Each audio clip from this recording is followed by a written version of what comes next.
Good morning everyone, welcome back to my channel. কেমন আছে সবাই? আই হোপ সবাই খুব ভালো আছো। সবাইকে জানাই মেরি ক্রিসমাস। আর বড়দিনে তোমরা কি করছো? আজকে প্ল্যানিং আছে, দেখা যাক কি কি হয়। সব কিছু দিনের সাথে সাথে তোমাদের সাথে শেয়ার করব। চলো আজকে দিনটা স্টার্ট করি, অ্যান্ড আই হোপ আজকে ভিডিওটা দেখতে তোমাদের খুব ভালো লাগবে। ঠিক আছে, তো বড়দিন মানেই হচ্ছে একটা জোর খাওয়া দাওয়া। তো সকাল থেকে শুরু হয়ে গেছে। এই দেখো, এখানে মা লুচি ছেঁকে রেখেছে, মানে লুচি ভাজা হয়ে গেছে। এবার হচ্ছে তরকারি। ও মায়ের ব্রেকফাস্ট বানানো একদম হয়ে গেছে, গরম গরম ফুলকো ফুলকো লুচি। আজকে লুচিগুলো এখন অব্দি ফোলাই আছে। আর এখানে আছে আলু মটরশুঁটি দিয়ে তরকারি। চলো, আর সাথে কেক আছে, কেকটা এখনও নিইনি, একটু পরে নেব। আগের বারও তাই করেছিল, এবার তো একটুখানি বড় হয়ে গেছে, যার জন্য বদমাইশি মানে এত করছে, কিছু বলার নাই। ক্রিসমাস ট্রি থেকে সমস্ত কিছু ভেঙে দিয়েছে, স্যান্টা ফ্যান্টা। ক্রিসমাস ট্রি এর অবস্থা একদম ধ্বংস, স্যান্টা ফ্যান্টা ভেঙে দিয়েছে। এখানেও ফটো, মানে ওর ফটো তোলার জন্য যে ড্রেসটা, এ দেখো স্যান্টার কি অবস্থা করেছে, ভেঙে চুরমার। এই স্যান্টাটাকেও ভেঙে ফেলেছে। ও ছবি তোলার, হ্যাঁ ছবি তোলার জন্য যে ড্রেসটা পরানো আছে সেটাও খুলে দিয়েছে। ও কিছু পরবেও না, রাখবেও না। এতে পিকনিক করতে চলে গেছে। তো যাই হোক, আমাদের আজকে কোথাও যাওয়া তো হয়নি, তো যার জন্য ঠিক করা হলো যে চলো বাড়ির ছাদেই আমরা প্রথম চড়ুই ভাতি আমাদের শুরু করব। তো এখানে সমস্ত কিছু নিয়ে চলে এসেছি, মানে নিচ থেকে ঘর থেকে জিনিসপত্র সব কিছু ছাদে নিয়ে চলে এসেছি। এবার রান্না বান্না শুরু হবে। যদিও সব কিছু ঠিক আছে, একটাই মন খারাপ, যদি আজকে বিকাশ থাকতো তো আরও ভালো হতো।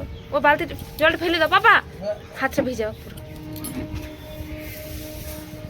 ও থাকলে আরও মজা হতো, যার কারণে ওকে ভীষণ মিস করছি।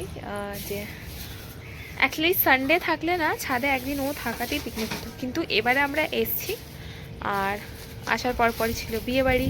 তারপর এখান থেকে আমি গেলাম শ্বশুরবাড়ি, তারপর ওখান থেকে এসে ওরা গেল সুন্দরবন, সুন্দরবন থেকে এসে বাবুকে নিয়ে গেলাম চিড়িয়াখানা। ব্যাস, ছুটি শেষ। তো ছাদে না যে পিকনিক করার আইডিয়াটা ছিল ওটা আর হয়নি।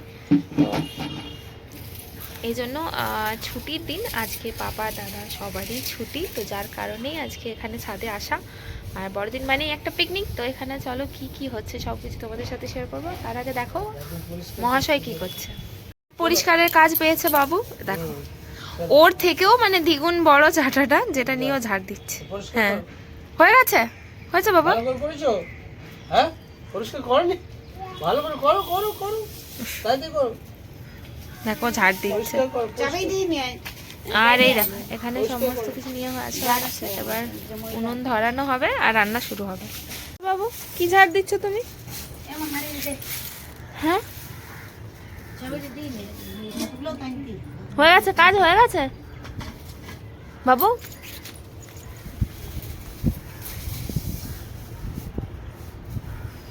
ওইদিকে সমস্ত রান্না বান্না চলছে, আর এখানে মা বললো তুই আজকে পুজোটা দিয়ে দে। তো দেখো এখানে সব ফুল মিষ্টি দাদা নিয়ে চলে এসছে, এই যে এখানে রাখা। এখানে এখন ঠাকুরকে সুন্দর করে সাজিয়ে একটু পুজো দিয়ে দিই। আর পাশাপাশি না দেখো কি সুন্দর এখানে সাজানোর জন্য, মানে ঘরে রাখতে আজকে ফুল নিয়ে এসছে। এখানে গোলাপ ফুল, আর এটা মনে হয় যতদূর সম্ভব ডালিয়া, আর এই ফুলটা ঠিক আমি নাম জানি না। তো এই দেখো এখানে সুন্দর করে সাজিয়ে দিয়েছে। বিয়ে বাড়ির সময় যখন ফুল খুঁজি না, ফুল পাওয়াই যায় না। দেখো এখন কত ফুল, শীতকালটা না ফুলের জন্যই। আর এখানে কড়াইটাতে না উনুনে করতে করতে একদম কালো হয়ে গেছে পুরো। তাই এখানে পাপা মাংসের জন্য মশলা কষাচ্ছে। এখন হবে মাটন, তারপর আমার জন্য চিকেনও হবে। আর এদিকে হয়ে গেছে মনে হয় সমস্ত কিছু। এদিকে লাউয়ের তরকারি হয়েছে, আর এখানে আছে বেগুন ভাজা, বেথো শাক ভাজা, আর হবে মাংস। এখন তো কিছু কমপ্লিট হয়ে গেছে, এখন খেতে বসবো।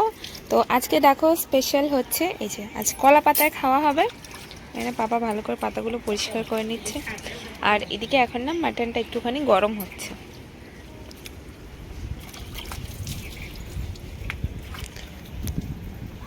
কি হচ্ছে বাবু?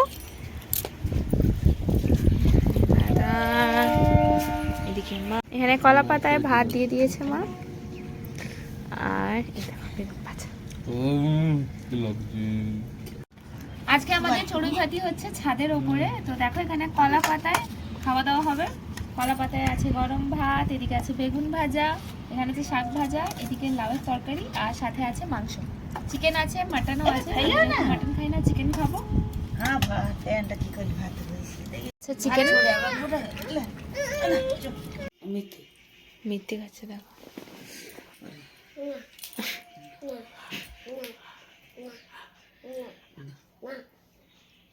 কি খাচ্ছ তুমি বাবু?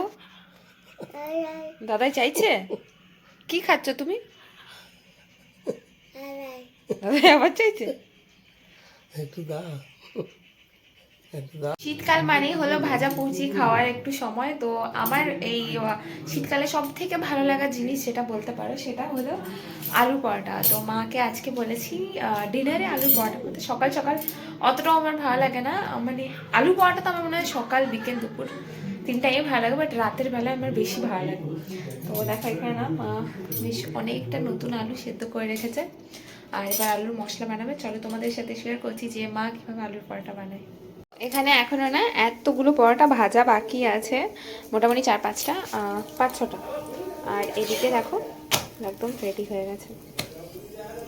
তো এদিকে পরোটা শেখা হচ্ছে, এখানে দেখো 1 গামলা ভর্তি পরোটা এখানে হয়েও গেছে। চলো এবার এগুলোকে নামাবো আর গরম গরম পরোটা খাবো।